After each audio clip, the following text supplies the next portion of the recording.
Hey everyone, welcome to the Fireside Chat number 37 on Crushing Classical, redefining a thriving classical music career. I'm Tracy Friedlander, and today Eileen and I are discussing a foreign topic to classical musicians, personal development. You've probably heard the classical music world compared to the business world numerous times. People are always trying to figure out where the classical world is behind the curve. This is the difference between the business world and the music world. Why the business world seems to have things figured out, like how to make more money and how to be gainfully self-employed, and the music world doesn't. It actually isn't for the reasons you hear usually, like musicians don't know how to market themselves or some other reason. It actually starts before that. There is a root cause, and we dive into that today. Before we start, a couple of quick things. Please join the conversation at facebook.com/crushingclassical as well as Crushing Classical on Instagram. If you love what you see, it would mean so much to us if you would comment on posts and share them with your classical musician friends and colleagues. And if you haven't done it yet, join our Facebook group, Classical Cats. We continue the conversation inside the group on the topics we talk about on our episodes. We also recently made some improvements in the group. There are some awesome resources about things we've talked about regarding your Facebook feed, as well as a post that organizes all of our episodes by category. So you can now easily find an episode if you're looking for a certain topic. You can join Classical Cats at facebook.com/groups/crushingclassical. Let's get started. So, yeah. Here it is. So here we are. But anyway, yeah, it's I have not been catching up on James' podcast at all, but because I know you're an avid listener, I thought I would partake last night when there was one that I was interested in. That's cool. Yeah, I haven't. I gotta. Well, you haven't been in the car as much, Right. I've been so busy, and Yep. it's good though. It's good, and we just came off the 7-day challenge, and Yeah. that's always weird when you come off of it because it's like a high. Well, this one was a major high. Yeah. This one was a really big high because there was so much engagement in the group. So much engagement. Yeah, it was wild, and a lot of really cool things came out of it. A lot of really good reviews. It was. I was really grateful for the feedback. I was really grateful for. I mean, gosh, we're still getting messages about it. We just got another one today. I know. I love getting them. Mm-hmm. So that's great. Yeah, and then a bunch of people started their. Tracy and I were just talking about a bunch of people started their public figure pages recently. Yeah. A bunch of our audience just started their pages. So yeah. I mean, it's so funny. Like we've been at this for what, year and a half? I mean, like the podcast has been out for a little bit over a year, and you've been at this, I guess, because we've really been doing it together. I sort of, entered into it officially. I realized that it's going to be the year anniversary of you joining in a few months. That's right. Because really, we started doing Firesides like last February. Yeah. Yeah. The coldest month of the year. Yeah. Yeah. Yeah, that's when we did. I think that's why I thought of Fireside, because I'm like, let's warm up by the fire and chat. Yeah. And what's funny is that at that time, it was like 75 degrees here in Georgia. The absolute best weather in the world. Best weather in Phoenix. In Phoenix is in February. It's unbelievable. It was cold here, but yeah. Like you've never seen a February. If you've never been to Phoenix in February, go. That's what I'm going to tell you. It is extraordinary. It's extraordinary. Well, yeah, that would be a good time to escape any winter. Oh my God. I would think. It's unbelievable. It really is. I remember waking up every day and going outside and going, is this my life? I bet. Why would I have spent February anywhere else is the thing I was asking myself. I know. It's a shorter month, but it's the coldest one. Yeah. Yeah. It was so great. Oh my God, it was great. So you're right. It is the shortest month, 28 days. Really short days too, because it's super cold. Winter. Yeah. Dead of winter. So yeah, cool. So, why am I forgetting our topic? What are we talking about? Oh, you know our topic. Our topic is a good one today because it's coming off the 7-day challenge. Yeah. And we're reflecting. I remember. You remember? Yep. Yeah. And so what we're going to talk about today is developing yourself as a person, as in addition to the all important developing yourself as a musician and on your instrument. Well, and I mean, And I think I said, why don't classical musicians do this? I think, right. why don't they do this? And we're going to talk about why don't classical musicians do, and I'm going to use the words, and I hate using the words, but I'm going to do it anyway. Self-improvement, personal development, Yeah. what else do you want to call it? I mean, that's basically it, right? Self-improvement, personal development, something like that. Yeah. Developing yourself, not just your music, not just your playing, not just your music theory knowledge or whatever, yourself as a human Yeah. being. Cause this is like a thing in the business world, like It's a thing. really big It's a time. major thing. Major.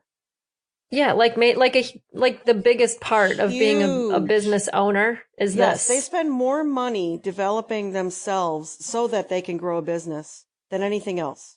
For real. So who and how did they ever connect that who you are and who you're being in your life actually affects your business? Because I know that's true 100% because I've been working with you for now for 2 years.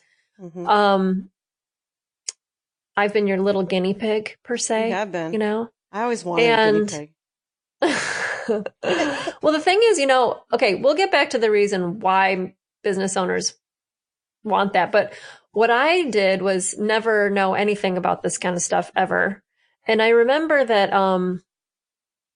I got to be good friends with somebody in Virginia Symphony who was interested in this stuff for herself. And she just would read books. She never did like trainings or anything, but she Mhm. read a lot of books and she'd been to like retreats and stuff, like Thich Nhat Hanh and stuff like that. Mhm. And so she had this book collection and she told me, "Oh my God, you have to read Shakti Gawain." Like that was my first kind of Yeah. introduction and is on the woo woo side kind of It things, is a little bit like on the woo. Yeah, she is for yeah, sure. Yeah. Hmm. yeah. And like Wayne Dyer and Deepak Chopra and all Yep. these sort of like, spiritual Yep. stuff like that. And I started to read it a little bit and noticed that, wow, it was really interesting how it connected with certain things in my music career that I hadn't seen before. And I thought it was very interesting. And then when I really turned to self-help was when the biggest time I would do that was when I was going through a breakup because I would feel like I had no answers about Hmm. why I was in this situation again. And Hmm. I was miserable, but also wanting to do something about it. I didn't want to just wallow in my sadness of being dumped. I wanted to know what was going on with me, what was going on with him, why that happened. Hmm. And I wanted to solve a puzzle essentially. Hmm. And through some of that reading, I actually did get like some clarification on certain things. So that was helpful. But I never dove into it until I got back in touch with you. And that was after you'd been in the business world for 15 years or something, 10 Ever. years, I don't Yeah. know how Hmm. long. And so tell me about that because you were the same place I was, right? With when you were a musician, you weren't seeking. No, I wasn't. I I think wasn't the seeking closest anything. thing musicians get to is figuring out mental toughness, quote unquote, for auditioning. Like that's Okay, like to the so extent of it. that's a really good point. So the only thing I knew about ever as a musician was this book called The Inner Game of Tennis. Yeah. And then of course somebody wrote The Inner Game of Music, which wasn't nearly as good as The Inner Game of Tennis. I read them Yeah. both. And I remember reading The Inner Game of Tennis, not understanding how to adapt it. Mm-hmm. And Yeah, me I too. also thought it was slightly boring. And Mm-hmm. obviously I've read a lot of things since then, but that was the only quote unquote um mental or I mean anything having to do with personal development that I was ever introduced to. And I never Mm-hmm. sought anything beyond that. I don't know why I didn't seek anything beyond that because when I was in my 30s, that's when I started to look. That's when I started, and mostly it was because everybody else in the music world did. I became a business owner in my late 20s, like when I was 29. And yeah, I was 29, I believe. And so in my early 30s, I noticed that everybody, they talked about it. People in business would talk, oh, are you reading this book? Have you bought this program? Have you this? Have you that? Have you this? And I was Yeah. like, oh, that's interesting. And that's how I got into it. I got into And I started to realize this is how people, business people answer their questions. They realize that they're having some challenge in their business because there's something that they don't understand about themselves, how they're interacting, how they're looking at things, how they're dealing with money, how they're dealing with people, whatever, how they, just their approach. And that's what they go do when they have a problem with their business. They don't go into a practice room and just gut it out. They go away from their business and look. That's the difference. Wow. And I think that really, I mean, that's what I think the difference is. If I had to make a guess, I'm totally guessing. Obviously, this is an individual thing, but if I had to make a guess, that's what I see is that's what I did as a classical musician. When I was having a problem with my playing, I was like, I need to go in the practice and fix the damn playing. Mm-hmm. That's what it was for me. Right. It wasn't, okay, if I'm having a problem with my playing, there's something wrong with my approach, my mind, it's a technique thing, or it's a phrasing thing, or it's an air thing, or it's a articulation thing. It's not a me thing. Mm-hmm. A person thing. I think that's the difference. Yeah. I mean, I don't know if you agree with that or not, but that's what I think. I do agree with it. Mm-hmm. Something because wrong there's with so the horn, much the way I'm playing the there's horn. so much you can get done in the practice room. But then what happens next? Like in my case, it was seriously a way that I was thinking, a world I was living in. Like we talk about this a lot, like how I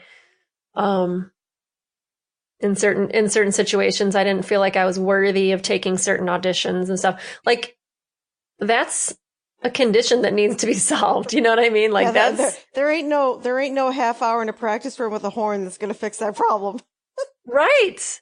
I can practice till I'm blue in the face and not convince myself with my playing that I deserve to be somewhere that I am thinking I don't deserve to be. Mm-hmm. But I thought that's what it was. Maybe I just need to be better at the horn. That's what everybody thinks. I mean, classical musicians, the first place they go is, I'm just not good enough on my instrument, and so I need to get better. I'm not winning auditions because I need to get better on my instrument. Honestly, by the time you're 30 or 35, that ain't it, darlings. That just ain't it. Yeah. You're at a certain level now. If you've had some everyone's had wins and losses. Mm-hmm. Then if you've had some wins, there's a reason why those wins happened, and then let's dive into it a little further and figure out why there's a block. Or if you've had no wins. If you've had no wins, something is off. If you're getting no interviews, something is off. If you're getting no jobs, something is off. And it's not on the instrument. I promise you it is not. And I think that's the point of this, what we're really trying to drive home here is that there is more to the story, and you're probably not exploring that. Yeah. So tell me what business, like in the business world, I know there's several things that people do. I know they have coaches. They do a lot. Coaching is very big. Mm-hmm. They have coaches. What else do they do? They take trainings and programs. They go to retreats a lot. They go to conferences a lot where they get education. So they're speakers at the conferences, and those speakers, sometimes they're selling something, sometimes they're not. Sometimes the event is the thing they bought, and they're just getting trained in marketing and selling and personal development and business. Education is very, very big in business. It's huge. It is the thing that really smart business owners spend the most of their money on. So, if you look at your balance sheet at the end of the year and you only spent, $1,000 on being trained and developed, then you didn't spend enough. And like, if you're not where you want to be in business, and I'm just saying, like, if you financially are not where you want to be, and the line item for what you spend on personal development or developing yourself, training yourself is only $1,000, and let's say you made, say $40,000 in a year, that's actually your problem. And that's how it is viewed in business.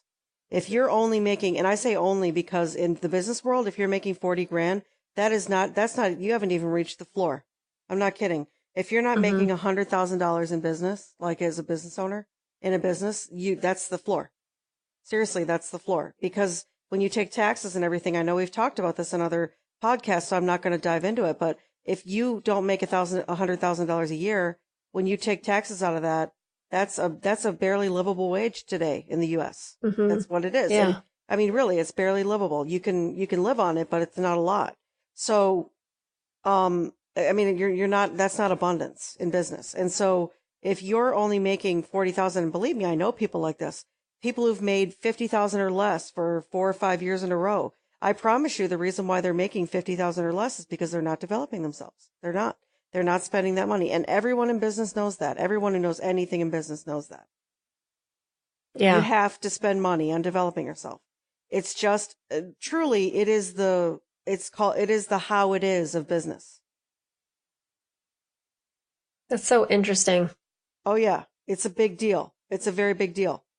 And you can expect if you're going to buy a training, it's going to be $500 or more. In fact, $500 nowadays, trainings used to be, I mean, like we're talking 2007, 2006, 2005. We used to be able to charge 2,500, 4,000, 5,000, 7,000 for training. Nowadays, that threshold is much lower now. The market has changed. It's tipped a lot. So now, you're looking at trainings that are anywhere between $150 to $500. That's what people are willing to invest nowadays at a time, because there have been so many programs and products that have come out that are not as good as they claim. And so now the audience is like, ooh, I'm not sure if I trust you. So there's a trust issue now. You know what I'm saying? Like, enough people came out and charged 2,500, 4,000, 5,000, and it wasn't that good. And so now people are very reticent to spend unless they can trust you. They'll spend at a certain level, and when they see your stuff is really great, they'll go, okay, now I'll spend the $2,000. Now I'll spend the $3,000. So it's really Right. shifted. It's really shifted a lot. But I'm just saying, this is an expectation in business. And if you're not doing this, it's because people will tell you, you know why you're not winning? It's because you're not training. You're not getting trained. That's an assumption.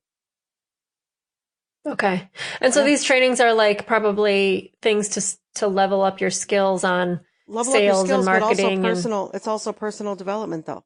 Personal okay. development, like dealing with your fears, your anxieties, your bullshit about yourself, I'll call it. That's what it is. It's Right. dealing with your head bullshit. It's your head trash, as I like to Right. use the word, head trash. Dealing with your head trash. So you spend as much money dealing with your skill level as you do with your head trash in business. It makes so much sense when you put it like that, because your head trash gets in the way of you making money. So if you can It spend doesn't matter money how to much take skill care you of have. that. Yeah. It doesn't Right. matter how much skill you have. If you lack confidence for some reason and you can't get that handled, it doesn't matter how much you spent on skill. You won't Uh-huh. execute. Yep. You're not going to That's execute true. anything. Think of the person who took lessons with the most expensive, best professional musician you can at $250, $300 a lesson, right? Yep. And you keep doing that and you keep doing that and you spend 4 hours in the practice room, but you're so nervous because you think that you're not good enough that you shake every time you take an audition, Mm-hmm. you know? And this isn't about audition skills. This is about going several steps before having a skill at an audit. I mean, I have a feeling that those things would be taken care of if the head trash was taken care of on a way that would actually work, Yeah, you know? it would. It would. I mean, that's why we do challenges. I mean, one of the reasons why we do the challenges the way we do is because we tackle it in a way it's not usually tackled. Yeah.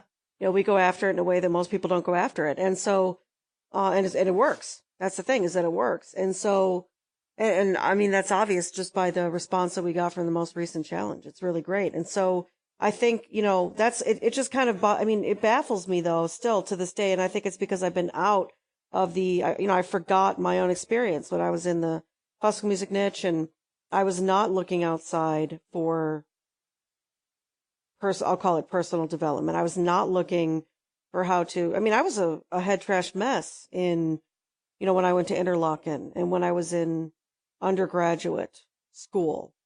I was a mess. It would have actually helped me to get off my instrument and get some perspective and learn about the challenges I was having at the time. It would have helped me, but did I look outside? No, I did not. Mm-hmm. Because that's not what you did. Nobody talked about it. Right. Nobody I talked know about it. nobody talks about My it. my And my lesson teachers never did. I studied with like 4 or 5 people. Not one time did any of them say, "Hey, Eileen, you should go read, I don't know, Wayne Dyer, something." Nobody ever. Mhm. I would have done it if they would have said. I mean, I did everything else Exactly. they said, so why wouldn't I have done that? That's my point. Right. Well, the reason is because they didn't do it. They don't do it. They Right. don't. And It's how do we not know part of that? the How do we know they don't do conversation. it? Yeah, I mean, and I'll tell you how we know they don't do it because we've contacted schools, to talk to them about what we're doing at Crushing Classical, and some of them are just like they just shut the door in our face because what we Hmm. look like is personal development. They're like, well, we don't really need that. Well, we don't really teach that. Well, we don't really do that. Yeah, we're good. We're good over here. We're good over We're here. We got fine. what we need. Yeah. In the meantime, okay, you've got what you need. Yeah, and your university students are failing, and they will fail when they leave, predictably, because they have no tools. Because Hmm. because a degree is not a tool. It's not. No, it's not. Who said a degree is a tool? It is not. It is it's a diploma that you put on the shelf, and it really, what did it actually do for you? It gave you more quote unquote credibility. I'm doing air quotes over here. Hmm. That's all it did, but it didn't develop you. Okay, Right. so you know music theory better. Got it. Oh, okay, great. So you understand music history in a way you didn't understand it before. Awesome. Oh, congratulations. You got some ear training. Super. Where is the career building in there? What are you going to do with that? Right. The skills that people need are not being taught at the university level. They're not. Now they're trying, right, with entrepreneurial programs now, like music entrepreneurship, they call it. Yeah. So some universities, I emphasize some, are getting with the program. Yeah. And interestingly enough, no surprise, they're the ones who are most interested in talking to us. Right. No surprise there, because they understand that a diploma, or whatever you want to call it, a degree is not, I say diploma, but it's a form of a degree. A degree is not going to solve the problems that people face when they leave school. And some music Exactly. schools have figured this out, you know. And so I just think, you've got to take this in your own hands. I think it really is my message. You need to take this into your own hands. Nobody is going to do this for you. And I promise you, like, that's why it didn't happen. Nobody suggested it to me when I was coming up. Not one teacher talked to me about being responsible for my own development as a person that would I make it know. possible for me to that never happened, I you know. know? It's remarkable. And when you think you earlier you brought up sports to me, Yes. and a lot of times if musicians go towards that, it's an interest, like you said, the inner game of tennis, Hmm. and but lots of times I've had conversations with other musicians, and we've said, isn't it interesting how when you decide that you're going to the Olympics, you have a coach, and your coach doesn't just coach you on your actual sport, but also the stuff we're talking about, Yeah, they you coach you on know? everything. Hmm. Yeah. And I've definitely gotten on a soapbox about that before, that musicians, what we're doing is on par with an Olympic sport. You're trying to have a great performance, and the biggest part is when you want to have an audition for something, um, you're under pressure just like you would be on the Olympics or some other competition, and there's no other coaching besides your lesson. Yep. And so it's just severely lacking. There's like there's this pie, and there's a piece of it that is for your lessons, and then the rest of the pie is just not being looked at all, Yep. to create a whole pie, a whole approach. It Yep. just, and it should be, if there's one situation where this should be introduced, is it's your private lesson teacher, because that's the situation that you're most intimate, I guess is a good word. Like, you're one-on-one with that person, and they can have an impact on you to say, look, you need to do other stuff if you're gonna get through the head trash. And some private teachers are going that route. One person that comes to mind, and I'm going to have him on the podcast, is the horn teacher at Indiana who does fearless. Like he does this thing about fearless performance. So that's along the lines of that. But like he's very, very few and far between teachers who are kind of talking about this at all. And so it's just not a conversation in classical music at all. It's just not a conversation. Yep. So, and it's a shame. I mean, we're really introducing a totally new concept here, which it's so funny because classical music has been around forever, but they still don't talk about this. I think it's nuts. I can't believe they're still not talking about it. I haven't been playing. This is 16 years now. I haven't been playing. It's still not a thing.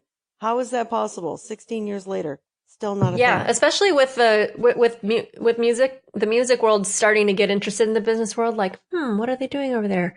What can we copy? Yeah, they're not. They don't even look. They didn't look at this part yet. This is like the elephant in the room. You know what I mean? Yep. It's literally the elephant in the room. Yeah, it's crazy. I mean, If a business owner who's making, like you've told me that certain business owners, like you blew my mind when you told me, there were certain people that specifically that you were telling me about that in the business world who are pretty big public figures in the business world doing this or that. And you told me like how much money they make and also how much money they spend on coaching. And I'm like, God, they spend more money on coaching than I can make in 2 years or 3 years. And actually I just saw another one. She just literally chucked $500,000 at coaching for 2018.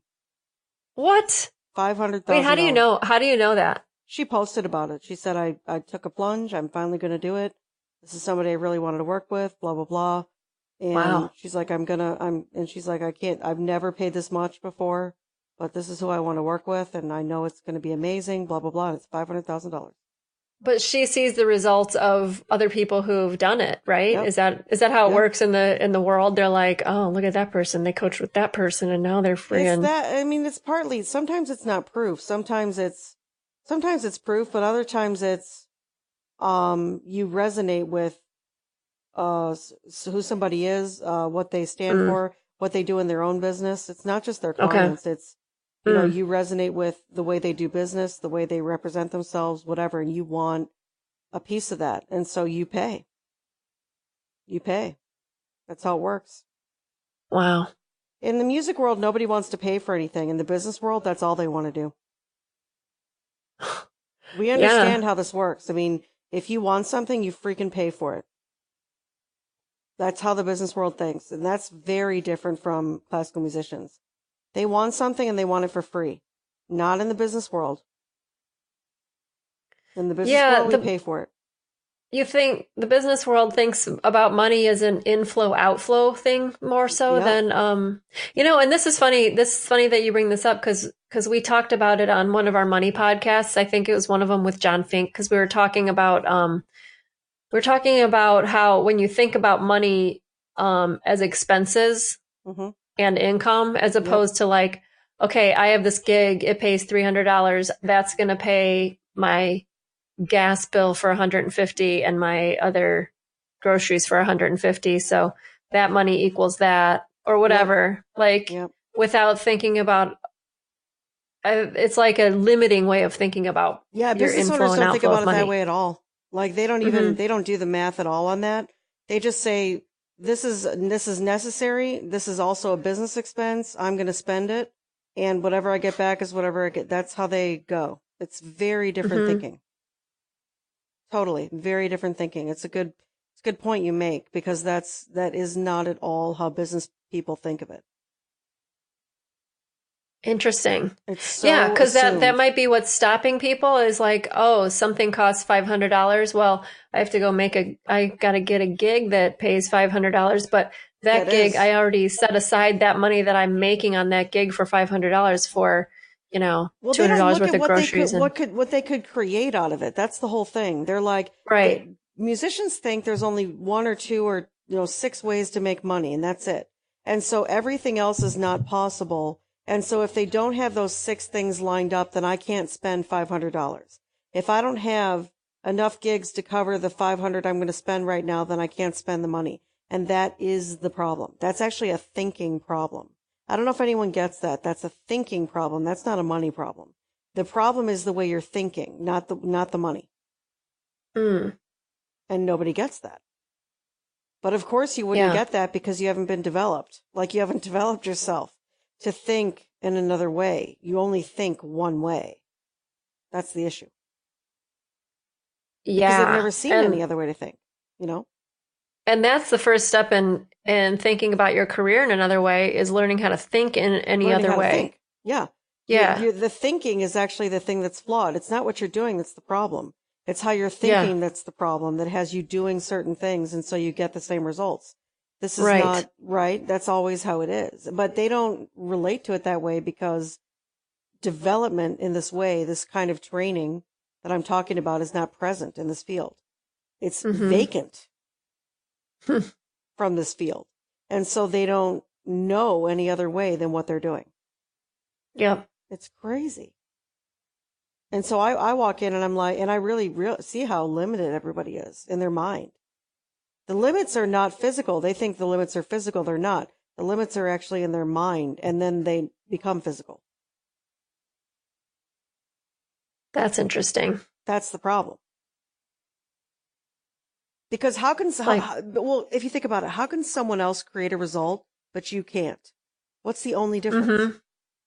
If we all have the same access to the same resources, guy in your town plays same instrument as you, gets things you don't get. How does he get them and you don't?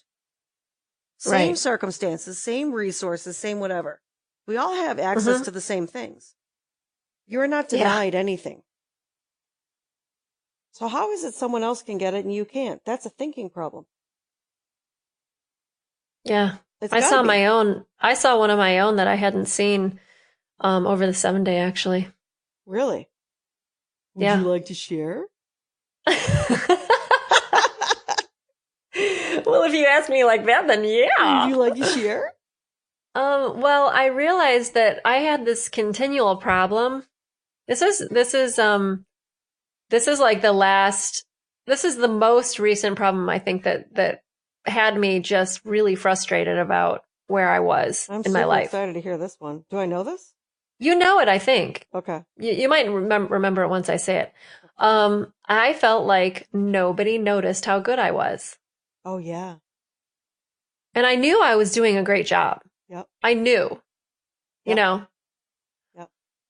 But I felt like I was not appreciated. I felt like nobody gave a fuck if I was there or not. Invisible. Yep. You know, why don't I get better opportunities than this? Why don't they see me? Why aren't the people that I'm playing with going, dang? It was almost like I felt like the better I played, the more invisible I got. People really wouldn't notice. Mm-hmm. And every now and then you'd get a, hey, you sounded really good. Yep. Every now and then. And you go, oh, wow, you heard something. But really, mostly people didn't. But I knew it wasn't because I was playing badly. I knew that it was good, you know? And that's frustrating, you know, when you know that you're a good player, you know you play really well, but nobody seems to, you know, you're not getting anything for it. Yeah. Yeah. And it seemed like it was in my surroundings too, particularly like here with the colleagues that I'd created here. Oh, really? In North Carolina? Yeah. And then like, I was asked to play extra with the Chicago Symphony, and when I came back, people weren't even saying anything to me about it. Oh. And so it was something that I'd create. Right. Yeah. So it's clearly something I'd come back from like a week with the CSO, and you'd sit in the section, and it would be like you weren't even gone. Yeah. But you knew that everybody knew where you were, right? Yeah, they knew. They knew. They knew. Because everybody knew. Right. Everybody knows stuff like this. Like, this isn't something that goes, you know. Right. It doesn't go unnoticed that you went and subbed with CSO. No. Yeah. Yeah. She went to Chicago. Yeah. Mm-hmm. But it was I went and sat in the section, and it was like nobody said anything about it at all. They didn't ask me how it was, or So I think one of the violinists did. Maybe she saw my Facebook thing and she's like, "That's awesome." Right. And see, But that's really cool when somebody says that, because yeah, yeah. we should all be able to celebrate each other's wins. Let's be clear. Yes. We all should be able Yes. to do that. We talk about that actually in the 7 day. We But talk about that in the 7 day, and yep. that was what was going on that summer that I was doing that too. Because I was Hmm. going there and then coming back a couple of things and getting ready to go do it again. Like I'd played in between that I just played with them, and then the next week I was going back there to play again. And so no one said anything to me about both what I had just done and what I was getting ready to go and do next. Hmm. Like, so there was this, it was just invisible, Yep. invisible. Yep. And it really bothered me. I was like, dude, what's going on here? Hmm. And then over the 7 day, I realized that, who I was being was invisible. Hmm. Just the way that I had set up these relationships, Yep. maybe not all of them, but the ones that I'd had for the longest time were that, I was like lesser Hmm. than they Yeah, you'd were. be amazed how much of what the circumstance you're in, you actually orchestrated it yourself. And Yeah. until And it was hard hard to to look at that, see. It's hard really. to see initially, though. You know what I mean? Yeah. Like And I it had is to go hard to through a look at. process to Yeah, get there. yeah, Yeah. it is. It's a process. And I mean, it's hard to see though initially. Like you actually can't see how you could have possibly orchestrated a situation you hate. I know. How That's the could you hardest possibly thing. have done that, right? How could you? Right. Why But would it's I do that really to interesting. myself? But it's really interesting how that works. And that's again, these are conversations we have in our challenges. Is that Hmm. it is entirely possible that the scenario you're in, you actually orchestrated it yourself, and Yeah. you don't want to think that because you're like, why would I have done that to myself on purpose? But it's a really interesting phenomenon how it happens. Yeah. This Yeah. is That's not the only this is time. personal That's just the development, one. folks. This is This is personal exactly development what right it here. is. This is what it is. Like you don't realize that, you sort of, you built a castle and then you walked inside of it and closed the door and now it's a prison. What you could easily walk out, but you can't see how.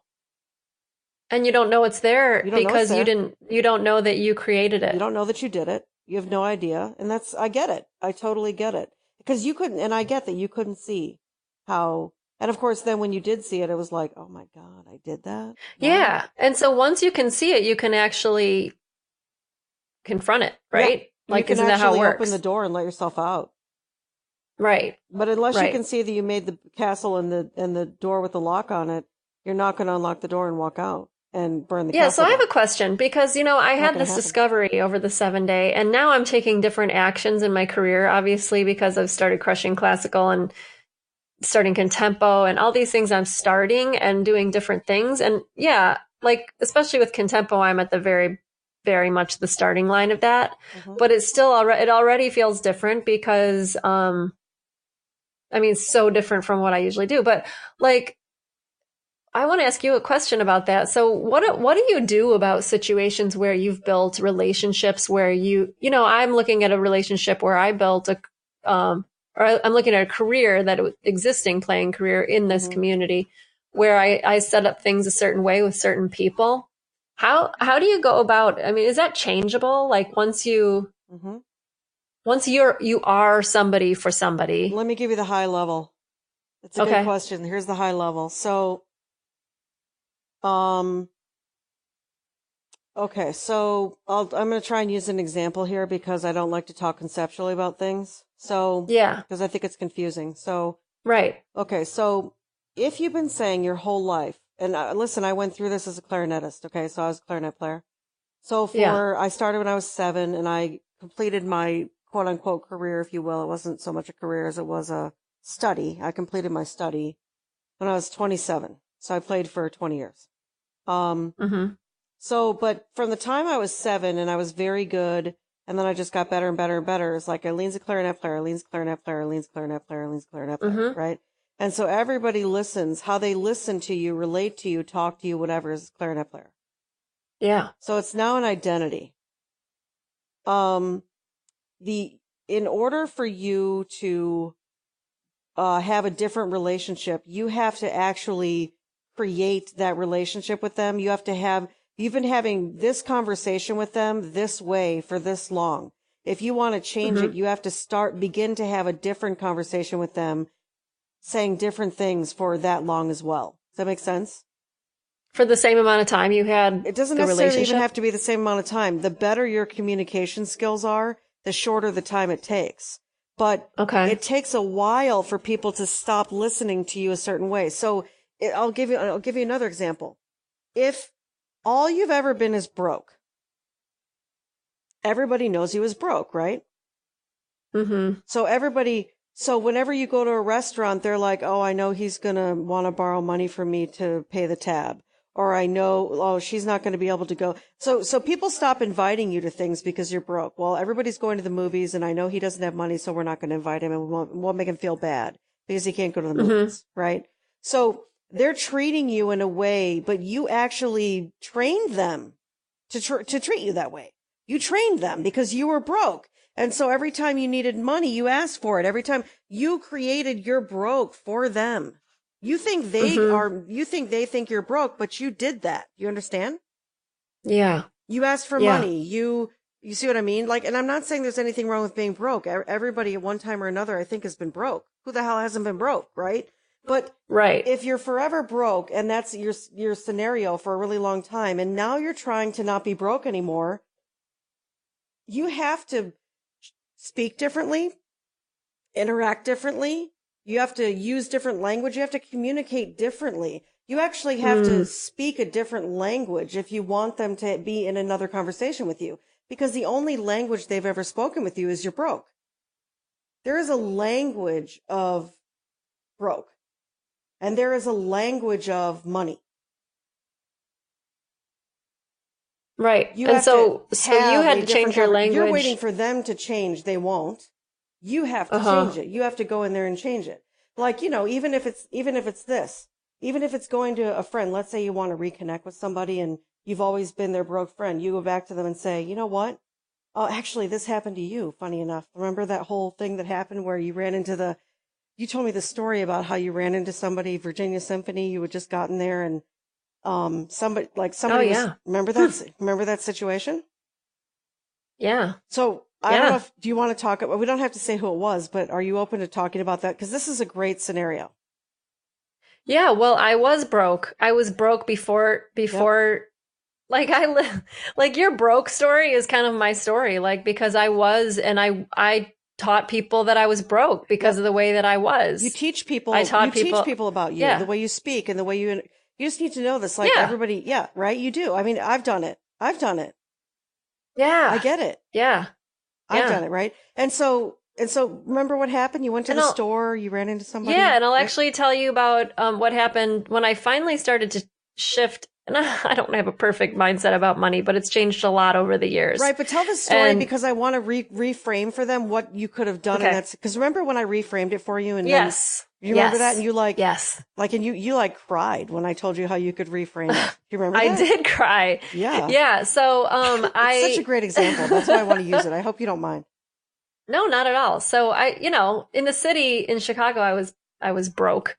And then when I moved to Virginia, I wasn't making a lot of money and I had that credit card situation and I was still broke. So, one day I was at the grocery store and I would go to the grocery store and I would buy bread, cheese, pasta, and tomato sauce, Shiraz that cost $5.99 because I had to have wine.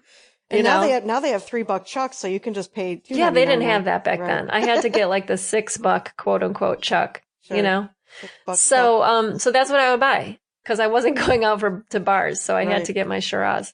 So, I would only grab that little basket, that hand carried basket, because I was getting enough for the 5 days of grilled cheese and pasta. Right. And I ran into somebody from the orchestra and I was like, you're shopping it up.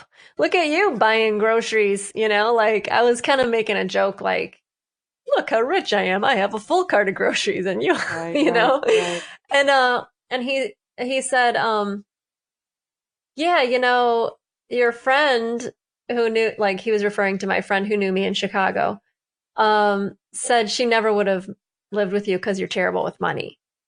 Like he Oh, just told me that she said that about me to my face. yeah. Right there in the And store, I he says was this, right?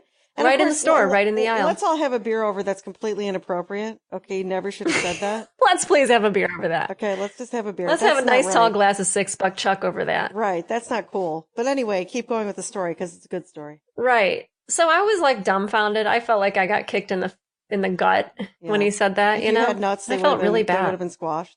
Yep. Yeah, I Yep. felt really bad. Like, oh, my friend talked about me. Not only he's telling me that she talked about me, and then she said that.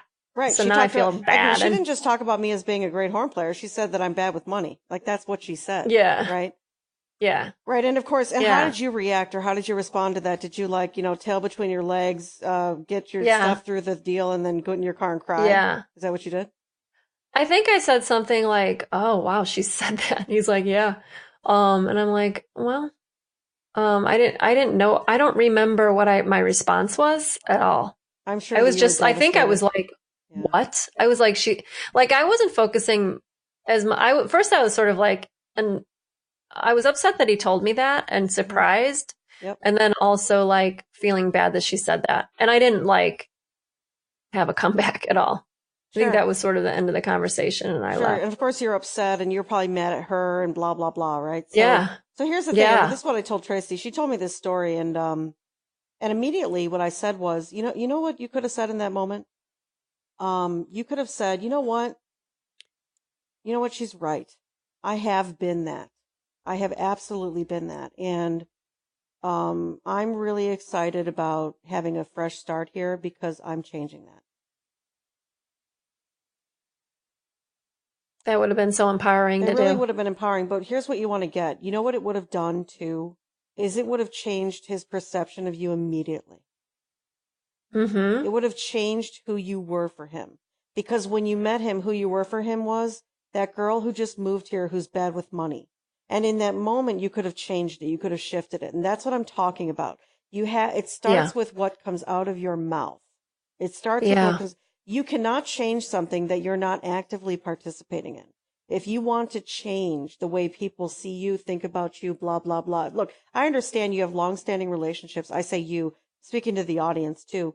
You have long-standing Mm-hmm. relationships. People are listening to you a certain way because you created it that way. But you can uncreate that whenever you want. But you have to recognize that you actually created it. You can have a different conversation, but you actually have to start having it and understand that you're going to meet some resistance. Like, Mm-hmm. some of the starting line challenge people, you probably saw this today, Tracy, in the group. There's a bunch of people who are starting to have different conversations and they're hitting some resistance. Somebody posted today and said, I found myself in a group of people who were having conversations about the failures of the recent week. And I've been having different conversations and I started to have conversations with them about winning instead of failing. I actually and he talked about it.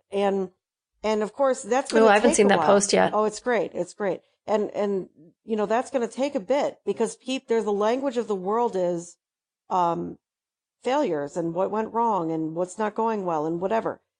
There's a tide. You have to shift the tide. If you want people to hear you another way and see you another way, you have to shift the tide, not in just what you do. Certainly what you do is helpful, but in the conversations you have with them.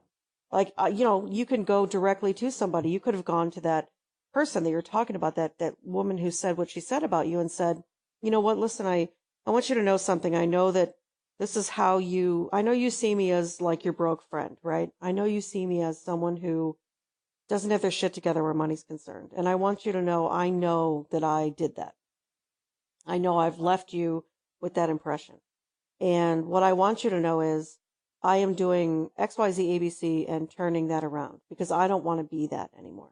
And even that conversation, even if she doesn't believe you, she's now looking and listening for something else. Mm-hmm. Just because you said that. And right. And who I was such a victim. Like, I'm a victim of gossip and I'm a victim of what like, I wasn't taking responsibility That's about right. that I created that. You know That's what I right. mean? And I was just upset about, that's right. yeah. You can only turn something around that you are responsible for. You Yeah. have to be that you are if you are not that you're responsible for it, you will not and cannot turn it around. Mm-hmm. So that's the answer to your question. That's kind of a long answer, but No, that's a great answer. yeah, it It's a takes great time, answer. time and pressure. That's what it takes. But it takes this kind of conversation that we're having right now to even see that there's a possibility of doing that. Yep. And it takes the work that we did in the 7 day to see that I created that whole situation. Mm-hmm. Of course, I know that I created my own debt or whatever, my bad financial situation, but to own it in a different way so that you can see that it's not just that you spent too much money and then you didn't pay it back. It's just more than that, Mm-hmm. you know? It is. It's way more than that. It's way more than that. And so, yeah, I mean, and I'm not saying it's easy, by the way. I'm not saying it's easy to even look at this. I'm not saying it's easy to confront it and No. say, I did that. It's hard to, and sometimes you Mm-hmm. make mistakes that you feel are irreparable. Like I cannot possibly repair the damage I've caused. Yeah. We've all been there. I've been there. Oh, I can't tell you how many times I've been there. I'm still there in some ways. There are situations I look back on. I'm like, I don't know if I could ever repair the damage. And the best I can do, it's funny. We make decisions and we say things and we do things with the information we have at the time. And at the time we thought it was right. Mm-hmm. And now we look back and we go, yeah, that was wrong. But at the time you thought it was right. Right. You actually thought it was Right. right. For whatever reason, you justified it. There was something that told you it was right. It doesn't mean it was right, but for you at the time it was. Yeah. Very few people Totally. intentionally hurt. We don't intentionally hurt. We think something at the time and we act accordingly and then we end up hurting. That's how it goes. Mm-hmm. We make mistakes, people are in situations right now where they're like, yeah, I made that decision from a really dark place or a really desperate place or, whatever, right? Mm-hmm. Everybody's got that. But, until you can see that that's what it was, you have to be able to see it first. That's the hard part. Yeah. That's the Yeah. hard part. And so, and you didn't see that, all these things we're talking about, you didn't see that at the time. No. You just did the best with the information And the you other had. thing I was thinking of, you brought up the really great example of the broke friend money situation. Mm-hmm. The one I recently saw in the most recent 7 day was the, putting myself in a junior position type of thing. Yep. And I felt like when we got back in touch a couple of years ago, and I was really depressed about my career and where it was and where it was heading, because I just didn't feel like I had any choices. I felt like the place I needed to go was I need to leave here and prove to the people here that I really am better than who I am here, Mm-hmm. or some version of that. Right. Yeah, that makes sense. Mm-hmm. Yeah. And I wouldn't know. I don't know. That was just completely created by me. Totally. Starting way back before I got here, as far as the junior position thing. Yep. Totally. It And makes sense. And that made sense to you at the time. It made sense to me at the time. Yeah. Totally. It made sense to you. It's not even wrong because it made sense to you at the time. Yeah. That's what we always do. Like, so many good intentioned people. We just do the best with the information we have at the time. Yep. I mean, that's the forgiveness thing. Like, you gotta let it go. I mean, not just you. I mean, everybody. You gotta let it go. You have to forgive yourself because really you did the best you could do with what you had, your information you had at the time. It really is true. The more you can get that, the more you can begin to like settle into, this is my humanity. It's just, I'm human. Yeah, that's a big part of the puzzle too, isn't it? The forgiveness, like forgiving yourself. You gotta I mean, you gotta just give yourself a little grace. Because musicians are so hard on themselves. They are. You just can't be that hard on yourself. You've just got to give yourself. I'm not saying, I say cut yourself a break. I'm not saying you shouldn't want to achieve or be ambitious, or I'm not saying that. I'm just saying that you've got to I don't know, get the death grip off your own throat. I know. Claws, retract the claws, man. It's okay. It's all right, everyone's doing the best they can, including you. Yeah. Everyone's doing the best they can, including you.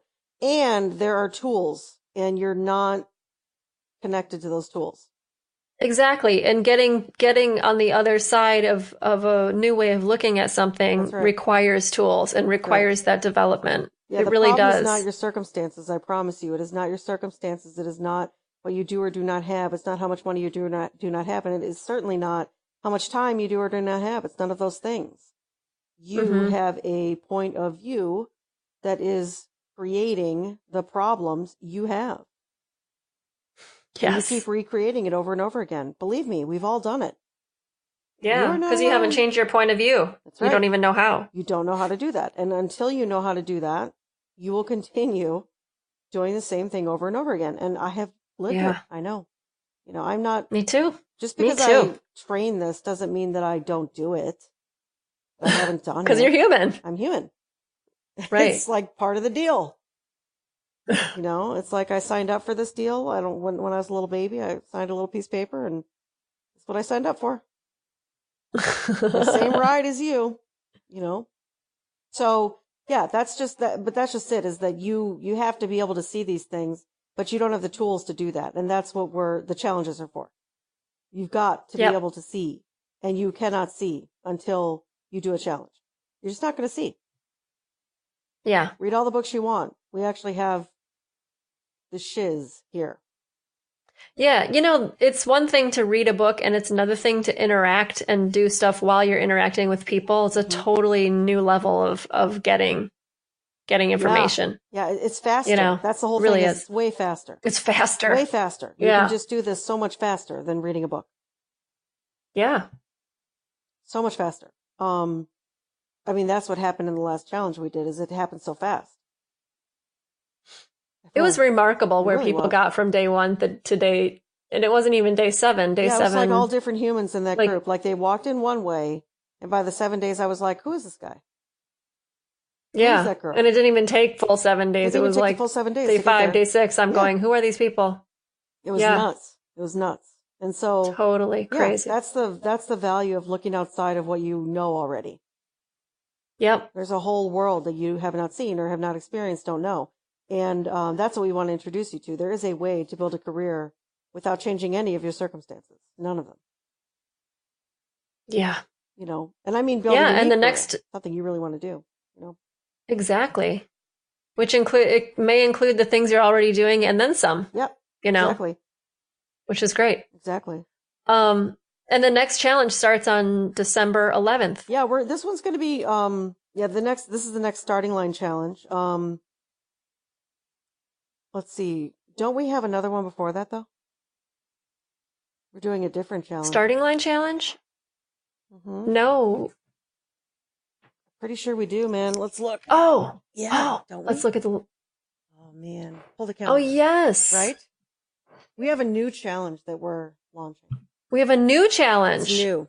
It's something we have not done before. New topic even. I'm not going to say what it is. Yes. I'm going to wait because we'll announce it on Okay. Monday. Today's Sunday, but we'll announce it on Monday. We're going to announce it on Monday. Yeah. And by the way, that I'm one not is starting announcing on the 27th. Exactly. And I'm going to tell you the reason why I'm not announcing it today is because I'm still stuck on a name for it. So I don't want to, that's why I don't want to say it, because I want to make sure that, I don't want to give it some lame name on this talk. Exactly. Yeah. You know what I'm saying? We'll come up with a name. Yeah. Before we start telling you guys about it on We already Monday. know what it is, but we need a proper name. And so, hey, Bern. So, Bernie would have to bark right at the end of this. Hey, Bern, what's happening? He's so neurotic. Yes. That's what happens when you get old. But, oh my. Oh my God, she says. It does. But anyway, I think this was a good talk. I mean, look, I hope you guys got some value out of this, because there's so much in store for you. There's so many. Oh man, there's just you have no idea. Like, the business world is I'm telling you, they've got the goods. They've had the goods for years. They've got the goods. You guys have been missing out, and that's what I'm here for, is to bring you what we've got over there. No need for you to go, weasel into a world you're not interested in. You can stay in this world. I'm bringing that world to you. Really, that's what this is. And so just know that, and it would be difficult for you to navigate it because there's so many offerings there. So many. I so know, many. that's what I was just going to say. There's so many, it's overwhelming. And actually, the cool thing is that you know what's legit and what's not. I do. And you're bringing the best of the best from over there, over here. That's right. Like through stuff you know. That's right. And it's amazing. Well, because I had to find the best of the best when I was there, right? In the business world, I had to sift through it. I sifted through trial and error. Yeah, I sifted through it so you don't have to. Exactly. You know. So, anywho, we hope you. I mean, this is a not so not obvious plug for you need to do a challenge. Yeah. Okay. In case you aren't getting this subliminal, not so subliminal messaging, you need to do a challenge. Exactly. We're not luckily about that. Right. And luckily we have one coming up. We do. So you're going to know about that on Monday. That's right. The 27th. It's after Thanksgiving. Yeah. Because, you know, everyone's got nothing to do after Thanksgiving. What else are you going to do? Right. This is when everyone's dying down for the year. I'm actually inviting you to gear up for the year, and actually gear up the rest of your year, because this shit's not over. Mm-hmm. It's like we got 6.5 weeks left of the year. There's so much you can do. It's incredible. Yeah, finish the year strong. Do something valuable with your time. Don't go relaxing. Look, you can sit by the fire with your cookies, but then get on, get into some, develop yourself, why not? Right. It's the best time. You can have your hot chocolate. Just, do it like hot chocolate is best paired with personal development. Right. Add an espresso so you have energy. Exactly. Throw a little shot in that hot chocolate. Do it. So. Yeah, I mean, musicians get busy at this time of year for their Christmas stuff, but let's be clear. Come on, you've played this music before. Yeah, come on. It's not hard. You don't even need to practice it. I know. You can spend your time doing something else. So use else. This time. Yeah. Ding, ding, ding, right over here. Awesome, Eileen. This was a great talk. It was. Thank you. All right. Thank you. Have a great day. All right. You too. See you next time. Thanks. Bye. Bye. Thank you. Thank you for listening today. Hey, listen, I have a huge favor to ask you, and it will only take a few seconds. If you like this show, one way that you can let us know is by writing a review on iTunes and subscribing to the podcast. Writing a review will help other people to find the podcast and help us immensely. It will only take a few minutes. Just head over to iTunes and search for Crushing Classical. There, you can write a review and click subscribe. Thanks again.